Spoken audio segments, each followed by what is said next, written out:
चाहे किसी भी कंपनी का टाइमर हो 3 नंबर में इन करवाया जाएगा, चाहे वो पिन दाहिने हो बाएं हो बीच में हो, उससे मतलब नहीं है, ठीक है। किसी भी कंपनी का पिन हो 3 नंबर अगर इनपुट है तो इनपुट है, और 4 नंबर कूलिंग मोड के लिए है तो कूलिंग मोड के लिए, 2 नंबर हीटिंग मोड के लिए है तो हीटिंग मोड के लिए, 1 नंबर इसके मोटर के लिए है तो मोटर के लिए। अब देखिए मोटर कहां से आ गए, ये जो टाइमर है इसके अंदर एक मोटर चलता है, इसके अंदर एक मोटर है, इस मोटर में 3 नंबर के पॉइंट से सप्लाई जाती है और 1 नंबर के पॉइंट से सप्लाई जाती है। यानी अगर इसमें हम फेस और न्यूट्रल ऐसे डायरेक्ट जोड़ दें, एक में फेस एक में न्यूट्रल, तो इस टाइमर का जो मोटर है वो चलने लगेगा। समझ पा रहे हैं? यानी अगर इसमें न्यूट्रल फेस दे दिया जाए तो ये मोटर चलने लगेगा, और ये मोटर ऐसा है कि बहुत स्लो चलता है। और कितना स्लो चलता है जानते हैं? अभी सभी मोटरों का आरपीएम कितना होता है? 4 से 6। सबसे कम से कम स्पीड का कोई मोटर देखा हमने, स्विंग मोटर, उसी का आरपीएम 4 से 6 आया है ना। ये उससे भी स्लो, इतना स्लो है, ये 9 घंटा 40 मिनट में एक चक्कर घूमता है ये मोटर। मतलब इतना स्लो है, इस मोटर को एक राउंड घूमने में 9 घंटा से भी ज्यादा का समय लग जाता है, इतना स्लो घूमता है।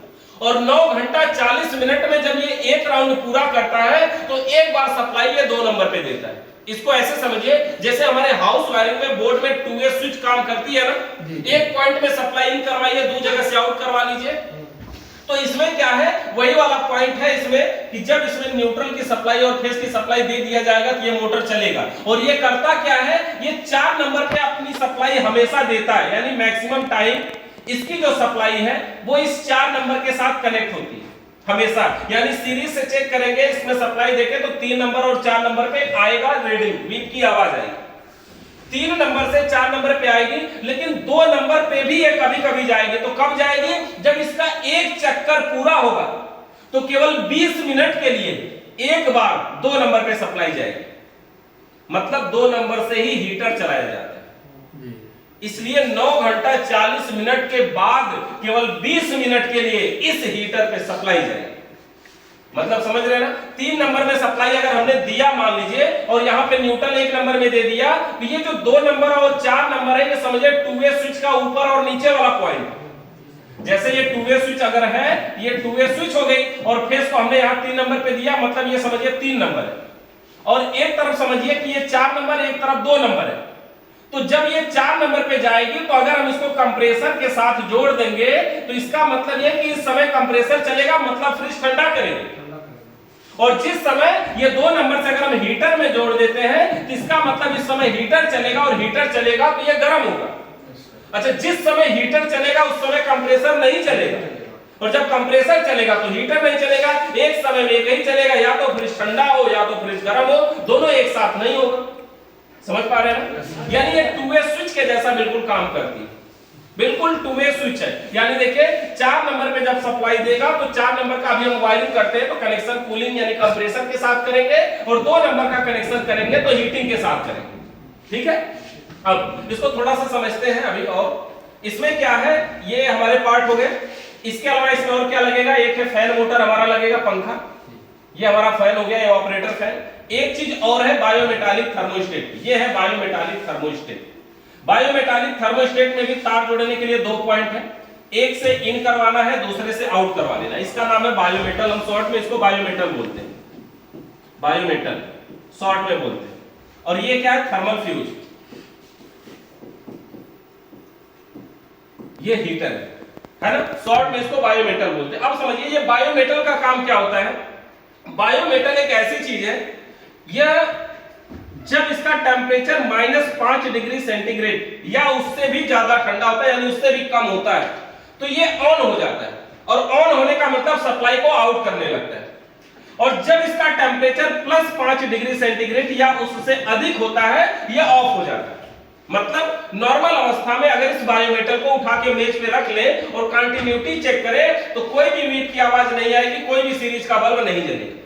लेकिन अगर इसको फ्रिज में रख करके ठंडा करवा दिया जाए, और इतना ठंडा करवाया जाए कि इसका टेम्परेचर -5 से नीचे चला जाए, तो उस समय चेक करेंगे तो इस पे बीप की आवाज आने लगेगी। समझ पा रहे हैं? यानी ये बायोमेटल ऐसी चीज है कि जब ठंडा होती है तो टेम्परेचर को आउट करने लगती है, और जब ये गर्म होती है तो टेम्परेचर को कट कर देती है। ये इसलिए लगाया जाता है कि -5 या उससे भी ज्यादा अगर ठंडा है तभी ये हीटर को सप्लाई आउट करे और +5 डिग्री पे ही हीटर की सप्लाई को इसे कट करना है। यानी अगर हीटर गर्म कर रहा है और गर्म करते करते खाली +5 डिग्री टेंपरेचर पे पहुंचा तभी बायोमेटल को बंद कर देना है, सप्लाई को ये कट कर देना। समझ पा रहे हैं? अब देखिए इसका अगर वायरिंग का आप समझे, जैसे ये न्यूट्रल है फेस, न्यूट्रल हमारी वायरिंग का नियम क्या है, अभी फ्रिज वाले जो सिंगल डोर में हम कर रहे थे, फेस के वायर को थर्मोस्टेट के किसी एक पॉइंट में जोड़ दिया, उसी पॉइंट से दिया डोर स्विच को, डोर स्विच का अगला पॉइंट बल्ब को दिया और बल्ब के अगले में न्यूट्रल दे दिया। इतनी वायरिंग ये वही वाली है हमारी, यहां से ये भी वही वायरिंग है। अच्छा, न्यूट्रल के वायर को उसने और कहां जोड़ रहे थे, रिले में भी जोड़ रहे थे ना, यहां भी न्यूट्रल को जोड़ देते हैं। न्यूट्रल के वायर को अगर हम और आगे बढ़ाएं तो फ्यूज से होते हुए अगर हम हीटर को दे दे तो हीटर को भी न्यूट्रल मिल जाएगा। और यहीं से अगर इसी न्यूट्रल को उठा करके अगर हम ले जाके 1 नंबर पे जोड़ दे तो इस टाइमर को भी न्यूट्रल मिल जाएगा। यानी न्यूट्रल जहां देना है हो चुका है। समझ पा रहे हैं ना कैसे कैसे जोड़ा है? क्या मोटर बचा हुआ है, इस मोटर को भी न्यूट्रल जोड़ देते हैं, यहां से जोड़ दे कोई दिक्कत नहीं, न्यूट्रल पहुंचना चाहिए, मिल गया न्यूट्रल, उसको भी सभी को न्यूट्रल मिल गया ना जिसको न्यूट्रल चाहिए। अब फेस की बात है, थर्मोस्टेट से सप्लाई को हम आउट करवाते हैं, जब ये कूलिंग नॉर्मल होगी तभी ये सप्लाई आउट करेगी। थर्मोस्टेट से सप्लाई को आउट करवाते हैं और दे देते हैं टाइमर के 3 नंबर पे, ठीक है। थर्मोस्टेट से सप्लाई को आउट करवाया और दे दिया टाइमर के 3 नंबर पे, और ये बोले कि मैक्सिमम टाइम तक ये 4 नंबर पे रहता है, तो हम 4 नंबर से लेके आते हैं, ये कूलिंग मोड के लिए है, लेके आते हैं और दे देते हैं फैन के लिए भी, और यही देते हैं ओएलपी और ओएलपी से कॉमन में। और पंखा और कंप्रेसर चलेंगे तो साथ साथ चलेंगे, बंद रहेंगे तो दोनों बंद। समझ पाए आप? जब 4 नंबर में अगर ये सप्लाई आउट करेगा तो पंखा भी चलेगा और उसी समय हमारा कंप्रेसर भी चलेगा, यानी पंखा और कंप्रेसर दोनों साथ साथ चलेंगे। बंद होंगे तो दोनों बंद रहेंगे और चलेंगे तो दोनों चालू रहेंगे। अगर ओएलपी कट कर रही और कंप्रेसर बंद है तो पंखा चलता रहेगा, होगा ना ऐसा? अगर ओएलपी ने कट किया सप्लाई को तो पंखा चलता रहेगा, खाली कंप्रेसर बंद होगा। लेकिन अगर टाइमर ने कट किया या फिर थर्मोस्टेट ने कट किया तो ये सब बंद है ना। अच्छा, नॉर्मल यहां तक हो गया। अब बात ये है कि जिस समय ये टाइमर सप्लाई 4 नंबर से उठा के 2 नंबर पे देगा, जब टाइमर 4 नंबर से सप्लाई को 2 नंबर पे देगा तो 2 नंबर का पॉइंट आएगा हमारे बायोमेटल तक, और बायोमेटल से आउट होने के बाद हीटर को दिया जाएगा, ठीक है। बायोमेटल से आउट करवाने के बाद हीटर को दिया जाएगा। अब ये जो बायोमेटल है ये क्या होगा, जब ये 2 नंबर पे सप्लाई देगा तो क्या हीटर तुरंत गर्म करना शुरू कर देगा? नहीं, पहले ये आएगा बायोमेटल में और बायोमेटल से पता करेगा कि वहां का टेम्परेचर क्या है। टेम्परेचर अगर -5 या उससे नीचे है तब ये सप्लाई को आउट करेगा और हीटर चालू होगा। -5 या उससे नीचे है तभी इसका मतलब है कि बर्फ जमी हुई है, और बर्फ जमी है तभी वो पिघलाएगा।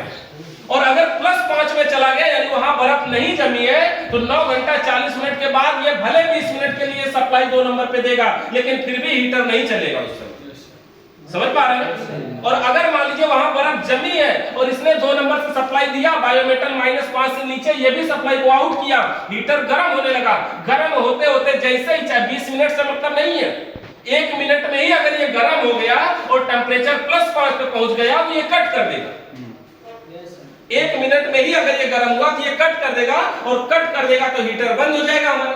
और यही लगाया गया कि अगर किसी कारण से ये बायोमेटल खराब हो जाए और ये +5 डिग्री पे अपना काम ईमानदारी से ना कर पाए तो उस समय बात बढ़ते बढ़ते पहुंचेगी +5 से 10 डिग्री, 15 डिग्री, 25, 30, 40, 50, 60, 70 डिग्री तक पहुंचेगा। तब इसको पता चलेगा अरे वहां तो ज्यादा हो गया, तब जाके ये फ्यूज उड़ जाएगा। और अगर ये फ्यूज उड़ा तो न्यूट्रल की सप्लाई हीटर में नहीं जाएगी और हीटर बंद हो जाएगा। और अगर फ्यूज उड़ा तो टेक्नीशियन आएगा बनाने, तब उसे बदलेगा। तो ये तो सर क्योंकि फ्यूज उड़ा क्यों? क्योंकि इसने अपना काम नहीं किया। जब वो बदलेगा तो इन दोनों को साथ में बदलेगा, फ्यूज को और बायोमेटल को, और ये दोनों होते ही एक में, मतलब साथ साथ बदले जाते हैं।